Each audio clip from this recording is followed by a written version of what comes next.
tassa bhagavato arahato samma sambuddhassa.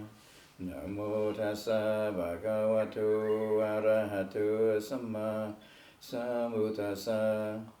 Namo tassa bhagavato arahato samma sambuddhassa. Buddhang dhammang sanghang namasami.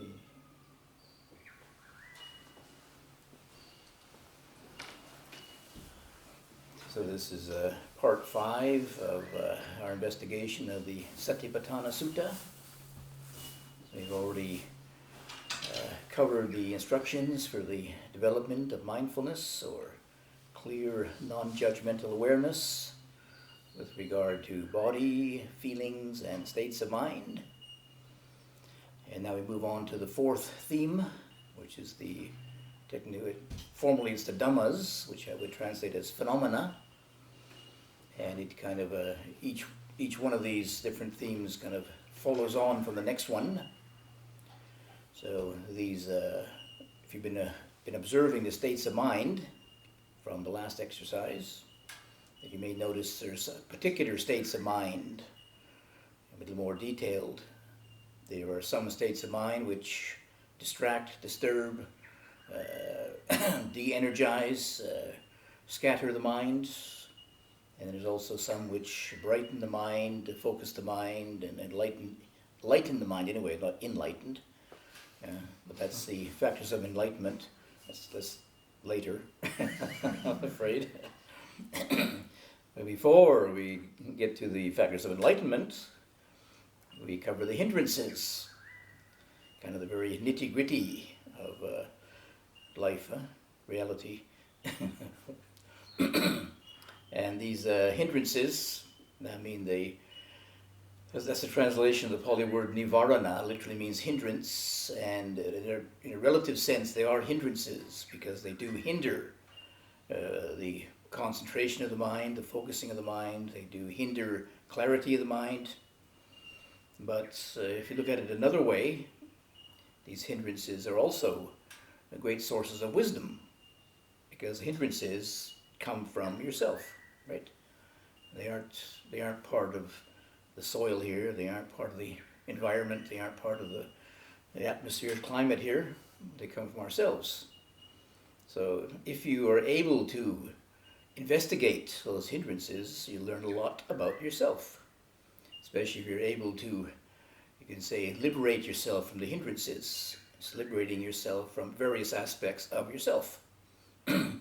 You get that? Liberating yourself from various aspects of yourself. I shouldn't have put the first self in there. You're liberating from various aspects of yourself to realize non-self. But these hindrances can be challenges. Not only is this a great source of wisdom, but if I move ahead a little bit, the Buddha said that some of the qualities called the factors of awakening are helpful to deal with the hindrances, because as we work on the hindrances, you realize you may need some more spiritual powers, concentration, more mindfulness. And if we already had enough mental development, we wouldn't have hindrances. Simple as that. So, anybody in the club yet? Not quite, eh? So we have hindrances because we haven't got enough mental development yet. So, I mean, already if we've developed some degree of mindfulness with regard to the body, the feelings, states of mind, are already empowering mindfulness, which is a factor of awakening, and focusing your attention on the breathing, develop some degree of concentration already. Already a whole month of concentration. Yeah. First jhana yet, first absorption. Immaterial, no?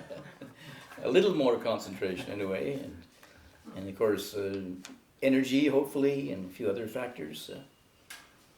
So then we come to the hindrances themselves, and as I mentioned last time, you can look at them as hindrances to samatha meditation, calm meditation, and we just try to suppress them. Or you can see them in the context of insight meditation, vipassana. And the development of mindfulness is really the basis of insight meditation. So rather than trying to get rid of the hindrances, I say we should work with the hindrances. Okay, you got that? So, as the Buddha outlined, in the exercises for working with the hindrances, first of all, to know what the hindrance is, then to know what the cause of the hindrance is, when they pass away, and how to prevent a hindrance from arising in the future. So that's the it's a kind of development of mindfulness in those 4 phases then. But first of all, to know what the hindrance is. So the Buddha gives us 5 basic ones. Of course, there are, you maybe come across a lot more than 5, but starting off with 5 at least is possible. And maybe, I think there's also a bit of a progression too, that, the Buddha gives us probably the most challenging one at the beginning, sensual desire, and then ill will, and, at least in the Buddha's time, doubt was not a really big one, but these days maybe it is a big one. And this one, the first one of the hindrances, or maybe I should say something about anusaya, the underlying dispositions, because this will be a little bit of a shocker maybe. The Buddha talks about what I translate as underlying dispositions, that as soon as we're born, we have these dispositions to certain tendencies. And there's 7 of them, but 3 of these hindrances are underlying dispositions. The point being that if we have a disposition to them naturally, even a young child, the Buddha said, without even having known sense pleasures, is already predisposed to desiring sense pleasures. See? So the point being that if you don't work on them, they got you. They're there all the time, and they just creep up on you. See? Yeah, so you got to watch out. They're lurking in the background, and they're even we don't consciously encourage sensual desire. It's there all the time. It's in our makeup, as it were. It's in our personality all the time. As well as ill will and doubt. They're just natural. Yeah. So don't be surprised. It's just a result of being born, of being human. See? So it's not your personal problem, I'm afraid. I'm happy to say. So don't take it too personal. So the first one of the hindrances, I'm only going to get through one probably today. It's a very important one. This in Pali is kama chanda. That means kama means sensual pleasures or sensuality. Chanda means desire. And this, in various forms, this particular hindrance comes across in many aspects of the Buddha's teachings. It's a hindrance. It's an underlying disposition. It's one of the 4 graspings, one of the 3 cravings. It's a fetter, and it's also one of the outflows. So we'll come across those later, huh? But it's pretty heavy stuff. So if you work on that, you're well ahead of resolving these other, defilements that the Buddha talked about. See? If you work on this sensual desire. So first of all, there's 2 aspects here. There's the sense pleasures, and then there's the desire for them. And it's a little bit tricky because it's not a matter of just shutting down your senses, is it? Some people think, well, the solution is just don't see, what is it? See no evil, hear no evil, speak no evil, And then, the Buddha said, well, if that was the case, then a blind person could be enlightened. A deaf person could be enlightened. Sorry, it's not quite so simple. but how to manage the senses in a skillful way. So to do with sense pleasures first, the Buddha, I already mentioned this in regard to feelings, pleasant feeling. The Buddha had a special understanding of feelings, pleasurable feelings, and unpleasant feelings too, dukkha. He realized that we human beings thrive on pleasant feeling. So we're looking for pleasurable sense contacts, and this covers all the six senses: sight, sound, smell, taste, touch, and thought, or mental activity. So the Buddha realized that we can't just, in the Buddha's time there were some of the different religious groups that they practiced self-mortification, to mortify the flesh so they wouldn't experience pleasant feeling. But he said that's not a good idea. It doesn't work. He tried it himself, it doesn't work. So, but the Buddha realized that there's a different kind of sense pleasure, if you like. A sense pleasure, you'd say a spiritual sense pleasure, which the Buddha encouraged. The pleasure which comes from deep concentration, from insight, even from clarity of mind.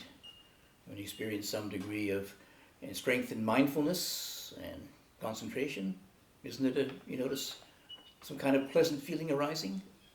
Not quite the same as having lunch or something. It's a different quality to it, isn't it? It's more like a well-being than just a short sensory stimulation. Okay. So the Buddha called this spiritual pleasure, if you like, the bliss of renunciation, the bliss of seclusion, the bliss of calming, the bliss of awakening. Anybody recognize that? Is that the first jhana? Any kind of. I mean, it could even just be the access concentration, but of course it's amplified in the deeper absorptions. I mean, at least till the third absorption. And then even bliss falls away. Can you imagine? And there's only equanimity. Even equanimity is even of a higher plane of sensuality, of pleasure than bliss even. Anyway, we'll get around to it. Maybe you'll get around to it. You'll get around to it. No, I don't. So that's what the Buddha recommended, or he encouraged. He realized that this kind of pleasure was not to be feared, was to be encouraged. It's sort of like encouraging a different dimension of pleasure. As we are all kind of prone to it already, and we thrive on some kind of pleasant feeling. And if you didn't have some kind of enjoyment in life, you wouldn't hang around. People who are suffering too much, they end it, right? They commit suicide, or they zonk themselves out on drugs or something. And the second part of this, as I mentioned, there's the sense pleasures, and then there's the desire for them. And unfortunately, desire gets a little bit of a bad publicity, because desires themselves are not really the big issue. Desire is quite neutral, depending on what it focuses on, you see. So there's some mention, mostly it's the big danger is mentioned about desiring sensual pleasures. So, but there is the positive one of desiring Dhamma. Dhamma chanda, desiring Dhamma. So like this, the bliss of renunciation is the Dhamma. So you can have desire for that. See? And if you have desire for the Dhamma, that overrides, the lesser pleasure from the sense realm. So if you can raise up, just a very practical example, if you do find yourself overwhelmed by sense pleasures, kind of sensual thoughts, just think about the Dhamma. Change your mind. think about the bliss of renunciation rather than the bliss of, having a good meal or a hot shower or something other. Yeah? Easier said than done, mind you, but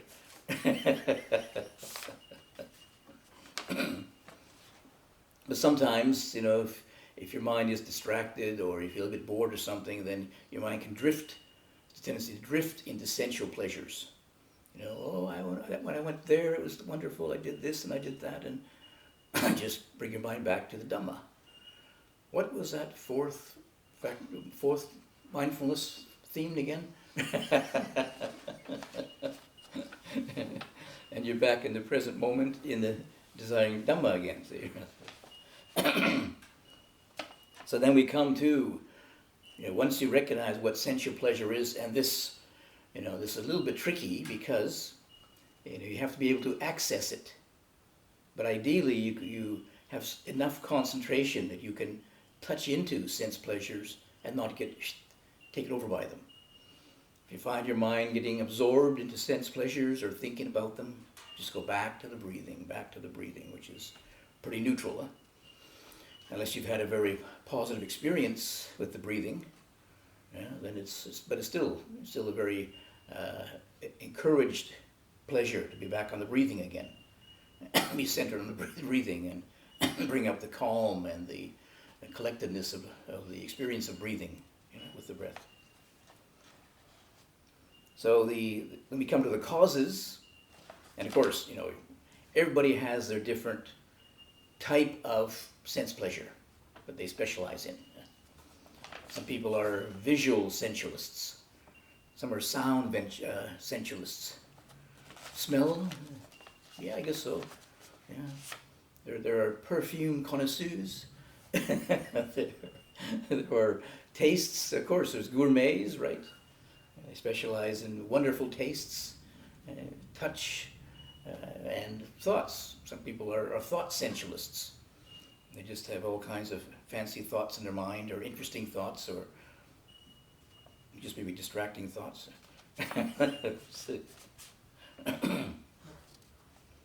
So to be able to access, the sense pleasure without being overwhelmed by it requires some degree of concentration and clarity to recognize, how much is tolerable.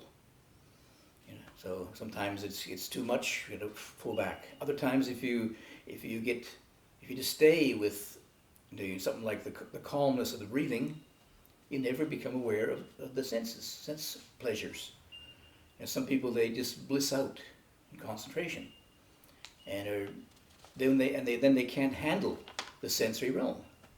They've either got their eyes closed in meditation, deep blissed out, open their eyes, and they're lost. Yeah, there was one man in a retreat in Switzerland, and he had learned meditation many years ago. Now it must have been 50 years ago he learned meditation. And the instructions in this book said, meditation is not thinking. So when he went to a retreat, he would just think about not thinking. And it took him he usually had to go to long retreats. So it took him maybe a month to stop thinking. But then when he came out of the retreat, he had to go back to his job again. He wasn't a monk. He took 3 months off work, went back to work again after 3 months, and just about went crazy. Because he'd just been blissing out for 2 months, you see, and not investigating the sense impressions, not understanding how to think wisely or mindfully. So some people, if you don't know about the sense realm, then you just can't tolerate it. You have to run away from the senses. Where do you go? If you're visualists, if you're a visual sensualist, you have to go, off to the forest. If you're sound, you have to go into a cave where there's no sound and not be disturbed by things. There was another monk who was meditating in Thailand, and he had very good concentration to a certain degree, anyway. But his concentration got so refined that even the frogs croaking disturbed him. He couldn't stand it anymore. He had to leave. Too noisy. Doesn't make sense, though. Well, it does in a way. It's not a matter of, totally silencing the external world. If you understand about sound, you just don't pay attention to it. Don't pay attention to it. So now we come to the cause of sensual desire. And basically there's the Buddha mentioned two contexts, I guess. Specifically, he mentions that the principal cause of sensual desire is inappropriate attention to the vision of the beautiful, subha nimitta. So it's attending to, you may notice that if you're observing things, your attention naturally goes to beautiful things, doesn't it? Is it just me, or is it? No, it seems the Buddha had this on before me, because he knew this. You look at beautiful things. You don't look at ugly things. Yeah, unless they're really, I guess, maybe initially, if they're really shocking, you might look and then you see something. I don't want to see it anymore. So you have a tendency your attention has a tendency to go to the beautiful things. So you get a very imbalanced perception of reality then, just looking for beautiful. But in life, relatively speaking, there is beautiful and ugly, right? Relatively speaking. In reality, there just is sight. But, for the unenlightened person, we divide reality up into beautiful and ugly, and various gradations of that, you see. But it's very subjective. What I say is beautiful, somebody else says, I found this piece of wood in the wood pile over there. Oh, that's a work of art. That's just a piece of firewood.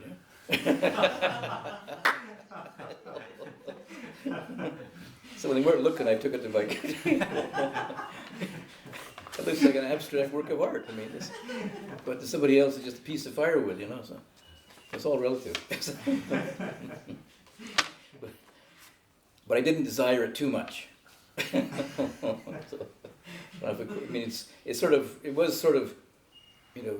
was art can be spiritual sometimes. It wasn't so beautiful, but it was meaningful. That was it. And then in the previous exercise about observing the states of mind, the Buddha pointed out to be aware of lust, right? That was the first exercise, aware of the mind with lust and without lust, with aversion without aversion, with delusion without delusion. So in that one, this behind lust is the underlying disposition to pleasant feeling.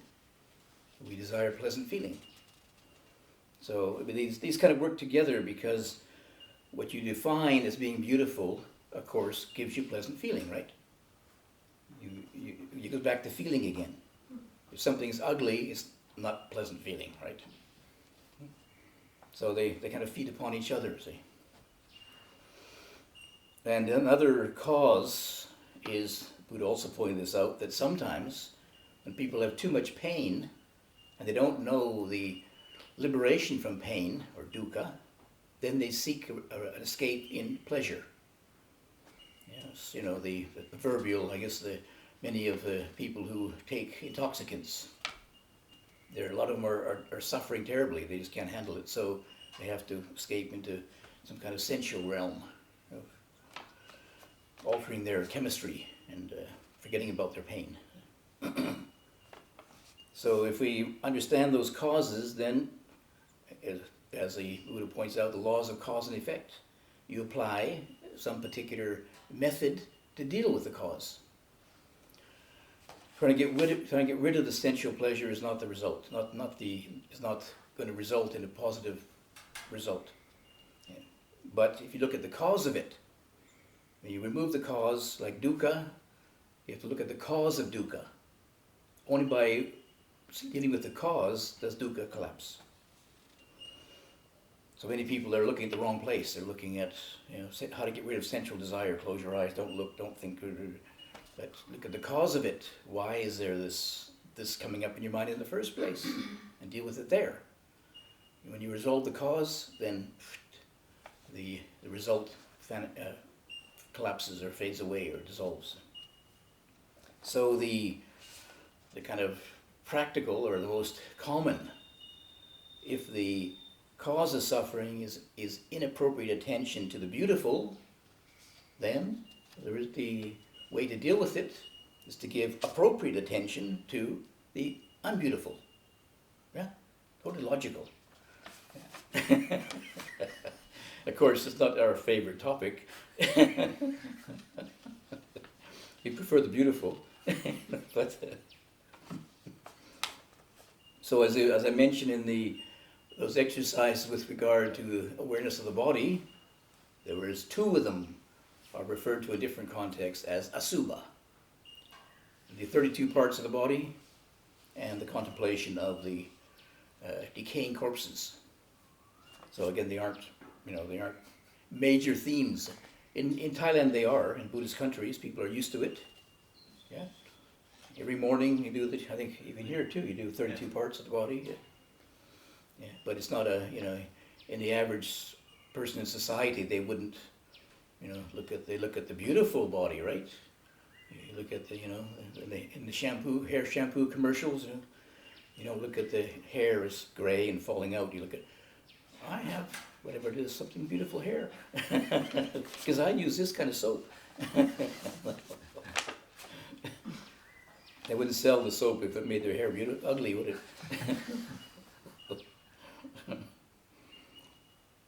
But another one is to go a bit deeper than that.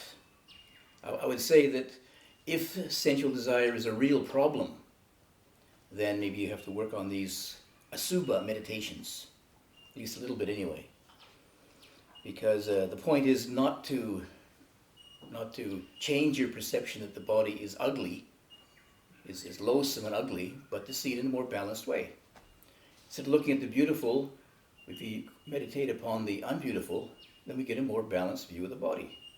Sure, the body has beauty, but it also has ugliness, so you don't get taken away.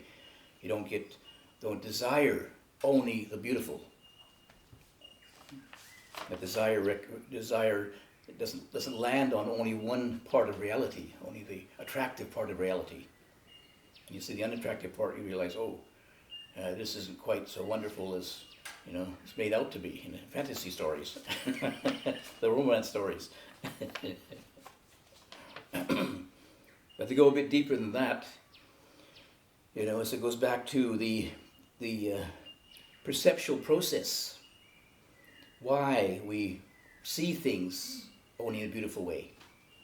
So to be able to understand how perception works. We'll cover this in more detail when we come to the six senses, investigation of the six senses. But recognize that ultimately there is no beautiful out there. It's all to do with our perception, how you perceive it. And sometimes it is conditioning, sometimes it is our own particular experiences. If you have a particular very powerful experience with some particular sense impression. I remember once, before I was a monk, this is before I was a monk, so I can talk about it, I guess. When I was going to travel to Malaysia and go to Thailand, I had to stay in Madras in India before I catch the ship, which only left, I think, every 4 days or something or other, so I had to stay in Madras. And I was a bit tired of Indian food by then, so I just happened to go find this shop that had these special buns, you see? And it was, they called it bread, butter, jam, I think. All it was a piece of white bread with butter and jam on it, but it was so delicious. I went there every day. Still going to it, huh? This is my layman incarnation, not this one. I told you I was a layman then. Steal that. Well, I think I have a perception, you see. An old one. Breakfast was my favorite meal in Canada, you see. So peanut butter and jam sandwiches, when I was a little kid, you see. So, it's not really me, it's just conditioning. Yeah. But then I got to Thailand.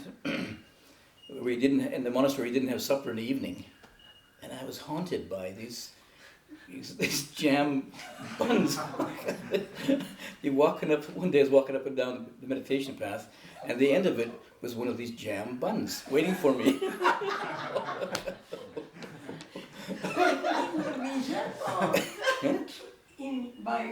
Yeah, like a vision, like a nimitta, a subha nimitta, you know.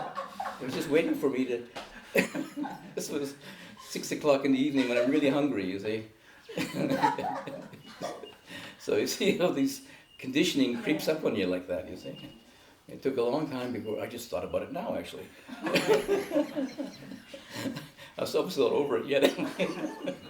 But you can just see how these perceptions can grow on you, you see. And obsess the mind. I make sure that's not there. Oh, no. Not We're there. getting it every day now. Don't stir up those old perceptions. I won't. Make it available. Oh, you won't make it available. Oh, that's even worse. I have to live through it, you know. Work my way through it. So before that, before the perceptual process, one of the helpful practices the Buddha gave was to do with sense restraint.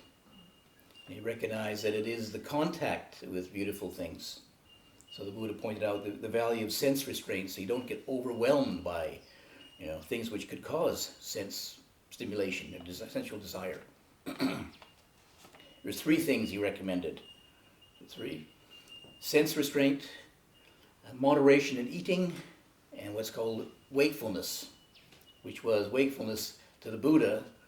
I don't know if I should mention this or not, it might be too strict, but wakefulness to the Buddha was sleeping only 4 hours a night. So it's doing intensive meditation. So moderation in eating, and then sense restraint. And the sense restraint is, I find it a little bit hard, to say like restraint, just restraining yourself, but I think it's more helpful to use the phrase to guarding the doors of the senses. You put a guard at the door of the senses. So you recognize that, certain things may trigger off. When I see a bun, and some jam, and I trigger that.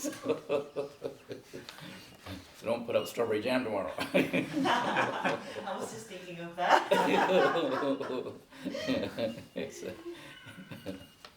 So you recognize, so I'm guarding the door of the senses, you see. Guard is, Ajahn guard it. Guard it, yes. Yeah. Well, I'm not so, we've enough nourishing food here. It wasn't like when I was in Thailand, I was really starving in the evening. They had nothing except herbal tea or something, and a little bit of coconut sugar. Huh? Chocolate. Yeah, that's all we had. We didn't have all these other things we have here, cheese and chocolate and. Wow. Yeah, some was controversial. I'm breaking confidence there. So and then this can give us a possibility then to see more clearly how sensual desire arises. First of all, you recognize the kind of sensual desire you're prone to, which tends to be your personality, as it were. Some people are really, they're really addicted to food, for example. Some people are really addicted to movies or whatever, some of the sense realms. So when you begin to recognize that, why is that there? What's triggering that off? Where did it come from? There's some aspect of yourself in that, you see. And when you can begin to investigate that, you can begin to see, what this particular tendency, whether it is this sense desire based on grasping, on craving, and then you can work from there then. And then you get more clear about what the processes are. If you don't know sensual desire, kind of in depth, one just thinks it's a hindrance. I got to cut it off. I got to deny it. I have to get rid of it or something or other. Without recognizing it's pointing out some aspect of yourself. There's some grasping of self there that creates this particular outlet for yourself. That's why what I call this one of the outflows people's sense of the self flows out into sensual desire. They get affirmation from it. You know, I'm somebody who loves, you know, jam tarts or something. It's not very great, much to aspire to, is it? Not a great sense of identity, but Is that what we call ego gratification? yeah. Yeah. In some way, I mean, the ego I mean, the ego is a complicated thing. Of course, but Yes, and it has all those hindrances in it. You know, they go off in different ways. They get fed, or they leak out in different ways. You see, sensual desire, ill will, you know, sleepiness, restlessness, doubt. You know, but you see one aspect of it anyway. So when you understand that, you begin to understand, first of all, the fundamental natures of the self, because the self is fundamentally, you know, it's always grasping, always reaching out to try and affirm itself. Ultimately, the self is a phony. It's an illusion. So it has to look out for things to affirm it. I like that. Gives me a reason for living now. So. And somebody that proliferates about the Dharma has these hindrances. Yeah. That's doubt. You got to hold off until the last one. So I should maybe just cover this one right now because it's a bit of a heavy topic, rather than go on to ill will. Ill will next week. Stay tuned. So, any questions so far? What about the neurological disorder like ADHD, ADD? How does that come into play with the senses? I'm not quite sure what it. I mean, with the brain yeah. Functions and Yeah. stuff like that. Yeah, I don't know how their brain works. Okay. I mean, some of it's overload, isn't it? Yeah. They get a sensory overload and can't handle it or something. And, yeah. But I would, you know, I don't know if anybody's done any research for people who have such conditions, you know, but maybe if they do some meditation practice and calm down, slow down the mental activity, it may be possible to be able to see some of these patterns and how they're triggered off in that, possibly. And there was a doctor I knew in England, and he was a psychiatrist, and he was a keen meditator, so he thought he would try that on some of his patients, try meditation. And he found that the people who were so-called diagnosed as schizophrenic, if he gave them meditation instructions and to practice just for 5 minutes, they were fine, and they were stable enough, see, without drugs. But more than 5 minutes, they couldn't handle it.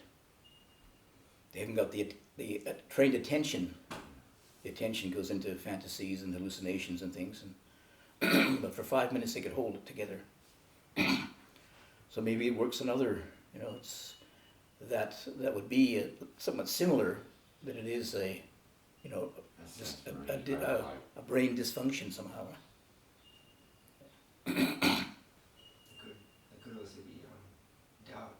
If you like, I'm different in some way that's different to everyone else, and therefore I can't do the practice. Mm-hmm.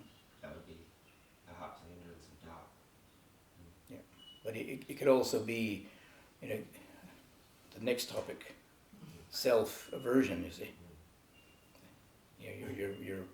there's different kinds of doubt, different kinds of conceit. I'm better than, I'm worse than, I'm equal to. And some of it is self-hatred, and it's not good, so I can't do it. And that's why I'll leave it for the next. Aversion is a big topic too. Yeah, even a hotter, well, not even a hotter topic, but it's a more obscure, diffuse one, because we all have a big backlog of aversion, and it's not easy to process. The society doesn't acknowledge it, doesn't welcome it. But sensual desire, yeah, feed your desires and buy more stuff. So you let that out a bit more, you know, but not aversion. No, forbidden. But everybody has it anyway. It's an underlying disposition. It's even a survival technique. If you didn't have some degree of aversion, you wouldn't be afraid of the snakes, and you wouldn't be afraid of the, you know, whatever dangerous things. You need some degree of aversion to avoid threat or danger. If you didn't have aversion to a danger, you'd be dead by now, probably. It's hardwired into us. And sensual desire too. I mean, you know, we need to seek food and shelter and water and, you know, air. We need it. And so we have that kind of desire for sensory replenishment. But sometimes it goes overboard. See? It becomes obsessive, and then that's really disturbs your mind, and no peace then. Where, you know, in more simple societies, maybe, you know, you had your desire for food, you ate, and then stop desiring food till you're hungry again. But here we have food all around us. I shouldn't talk about food, should I? It's kind of a common one that people know about, you know? Maybe more so in the monastery. Ajahn, you spoke of the fourth something, I don't know, fourth or fifth, the process of perception. You said that can be a good antidote. Which, when will you cover that under? A good antidote. You just spoke about the process of perception can be applied when you're indulging in sensuous pleasures. Yeah. That, I think, that was the way Sari explained that too. So that's quite a powerful way to see things as they are. And you also spoke of Ajahn Chah saying sukha, dukkha, sukha or something. Mm-hmm. So there's not really nothing called pleasure, but it's this mind playing tricks. Yep. But it's really a reduction of dukkha. Mm. So are you going to cover that? Maybe. Do you know in detail? Yeah, maybe, yeah. Which in this well, under which section? Does that fall under? Probably to do more with feeling, isn't it? Already, yeah. Okay. Yeah. But I mean, the most sense pleasures are very temporary, and very fragile, and very subjective. And not lasting. Yeah, right? not lasting. You can't really, you know. For example, if you're hungry again, you know, and you eat, then it's gone, right? Yeah. For temporarily anyway. Physical hunger is one thing, but then the mental hunger, yeah. That is the one that you can apply this to, right? Yep. You know, when people are, you know, you're suffering maybe, then you remember, that time I had that particular thing was very enjoyable.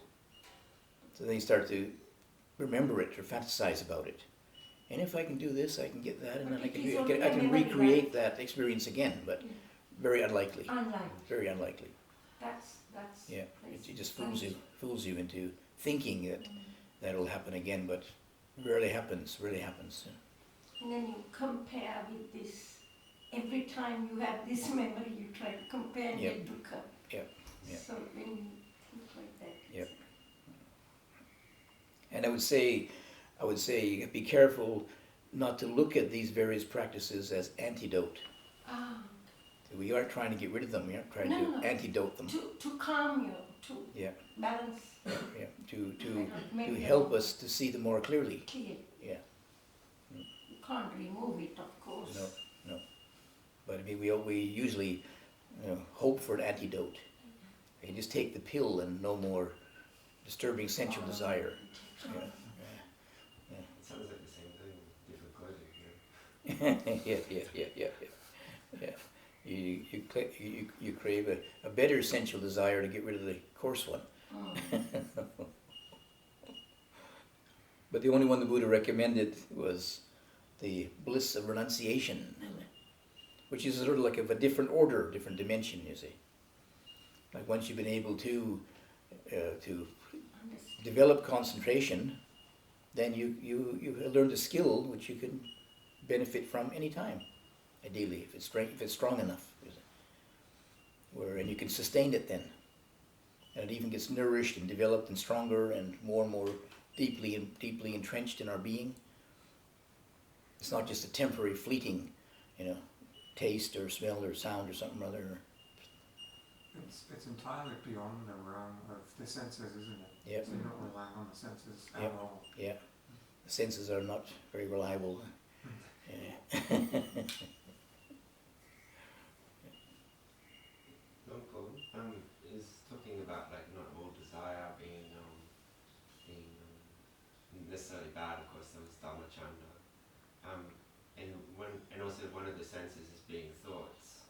So how does one distinguish, say, very poetic and beautiful thoughts from the sort of thoughts towards renunciation and the Dhamma, and keeping in mind that some of those thoughts might be intermixed, I don't really know, but I mean, my thoughts in this direction go that one is spacious and cool, and the other is hot and condensed, or something. But it's just an intuitive kind of feel. Mm-hmm. Yeah, well, it means when you're dealing with thoughts, you might need to rely upon more upon intuition than more thoughts. If you think about it too much, it gets really confusing and Exhausting. yeah, exhausted. And you're thinking about the thought about the thought about the thought, and far away from the original source of all that. Yeah. But if you can just step back a bit and just, what is this thought? How does it feel? What's the feeling of it? What's the sensation in the body? Yeah, you said what is it? Light and spacious. And cool. Cool, yeah. Or is it hot and compacted and in the body? Then you get a readout from that, you see. Where the sensations of the body are more sustained rather than the fleeting thoughts. There's also that you put it to the cause of sensual desire somewhere in perception. Is that correct? In sanya. Is that perhaps so?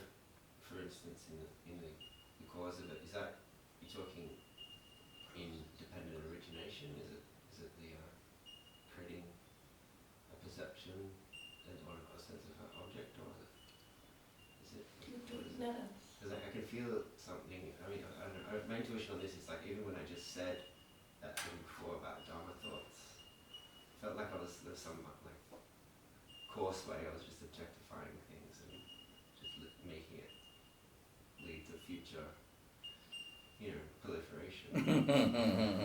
So you can say, then it's okay to proliferate about Dhamma Chanda, desire Dhamma. Then I can keep thinking about that and doubting about that, and It's a thing where like sometimes in order to try to transcend it, one then starts thinking about it, and then because I was thinking about it, it's kind of started.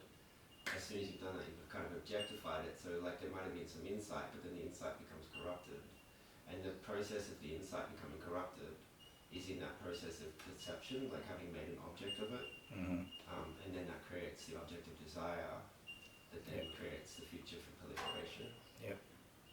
Something. Anyway, sorry. That's just like that's too much. That's just like there's a sense impression. There is feeling. There is. We would recognize there is pleasure in the world. But then we remember that. It's a memory, as a perception. We want to get back there again, especially when we're suffering. We want to get back there again. But it's already gone. You see. You're chasing a phantom. You're chasing a perception, not the direct experience anymore. Right? So like that's the nature of sensory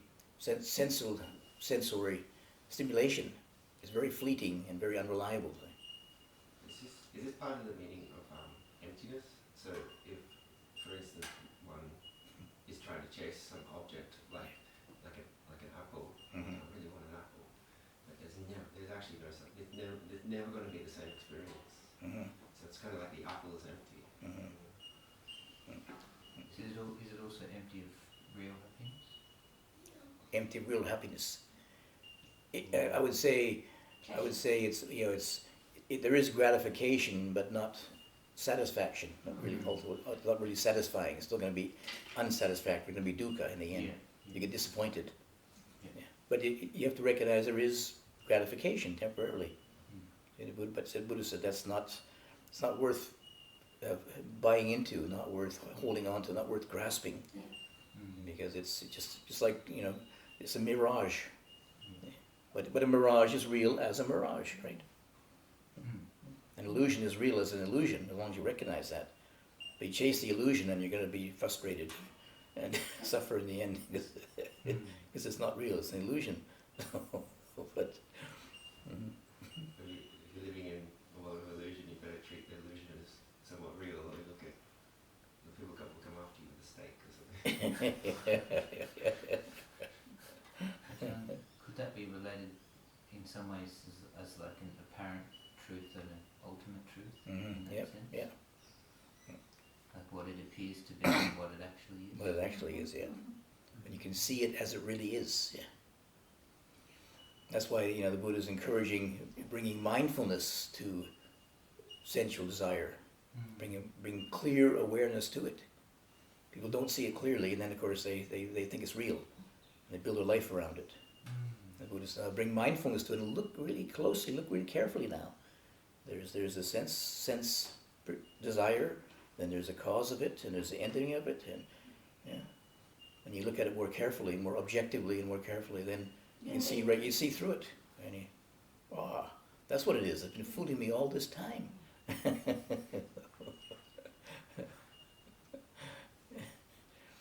say easy to say, but you know, we've all been doing this. We've all been doing it for 20 years, right? Or are you older than that? 30, 40? You got a few bad habits, huh? We're the same age in the cosmology. But Ajahn, if you try on some and you get a glimpse of it, then we get encouraged. I have glimpses of applying it and then finding peace. Then you forget and then you get carried away. Yeah. So you know it works in some at times. Yeah.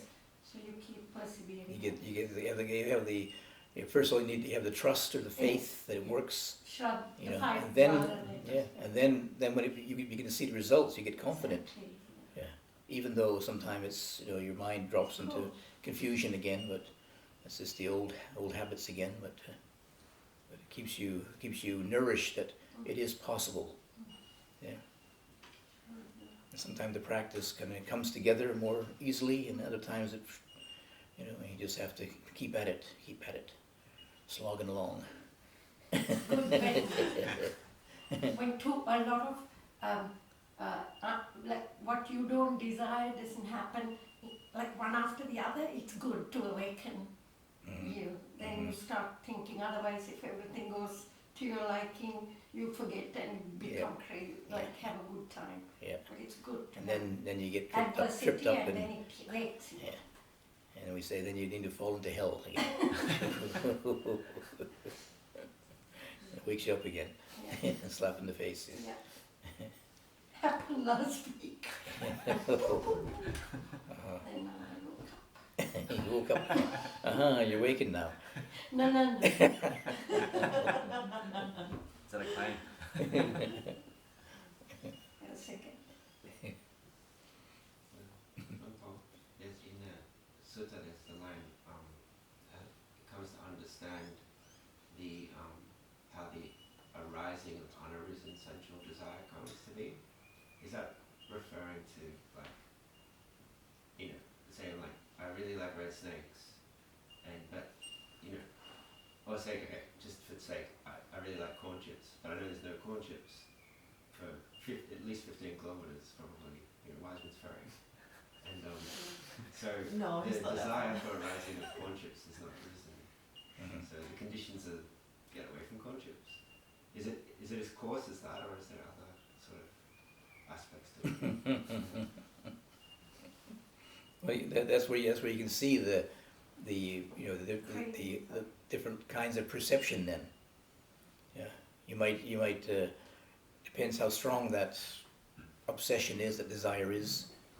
You just see some square thing that looks like a corn chip and it's just a burnt leaf. Oh, you're off again. Or somebody just mentions it, or you think you hear them mention it or something, or it's in your mind. Your mind's wandering into old memories, and I went there, and I had the corn chips there. So it depends on many different stimuli, see, whatever triggers it off. And maybe sometimes you recognize, here I am, kind of almost on the verge of hallucinating. There's jam buns at the end of the walking path. It's hallucination. It's just a hallucination. Yeah, wake up. It must have been the late afternoon in Thailand, and it was very hot, and we were half asleep and, and hungry.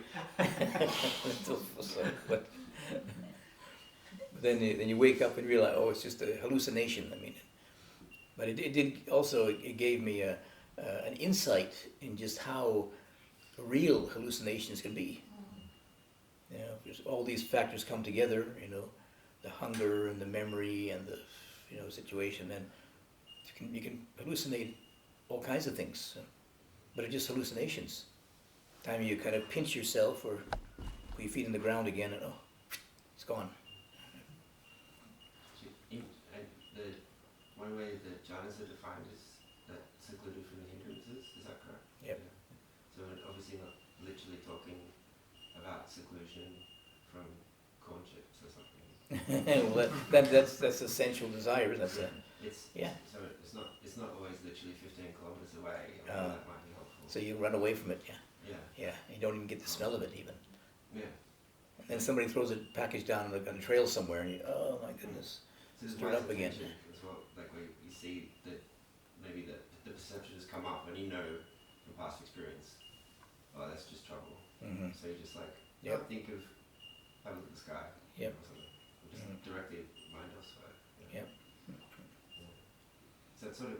So You can learn how the mind can play tricks on you like this, too. And you don't understand the mind and all its tricks and games it can play. I mean, like that example I gave. It was a bit of a shock to realize the mind could play that kind of trick on me.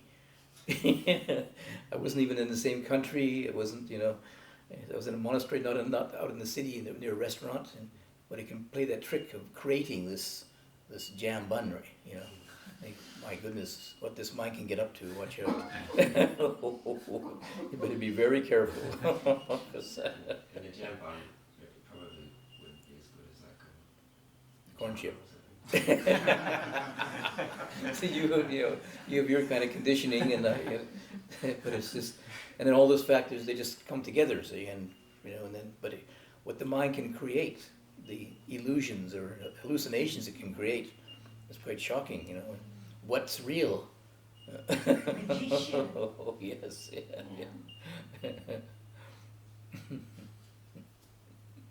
So that's only mindfulness can really cut through it. You see. Just being aware, of clear awareness, without, non-judgmental clear awareness, without all the dialogue and all the perceptual distortion, all that kind of stuff. Just can cut right through it, But unless you have that training in your mind, most of us are living in hallucinations,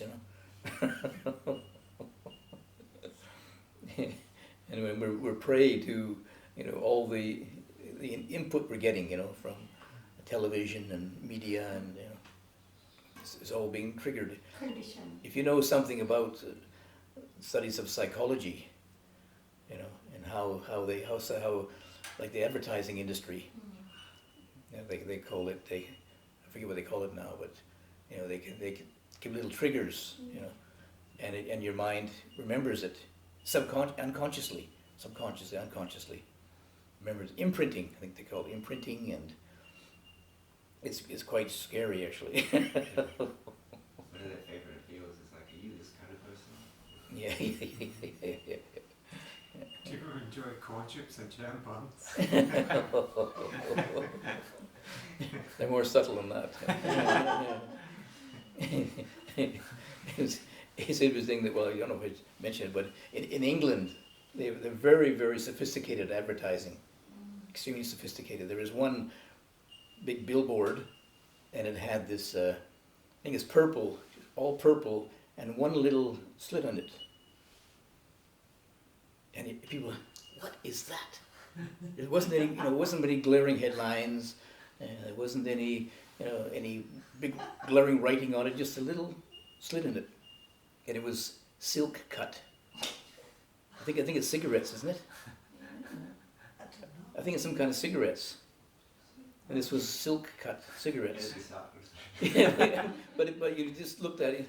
What are they trying to say there? What, is this an advertisement? It really drew you to it, to figure it out. It was so subtle that it really worked. It worked for me anyway. Did you buy it, Ajahn? I didn't even know what it was, but I think maybe at the very bottom it said a silk cut or something rather, but I think it's cigarettes. They got themselves into a Dharma talk, it must have been good. Yes, it was really good, Where other places like Italy, oh my goodness, it's so crass. I mean, it's right in your face. It really punch you with advertising.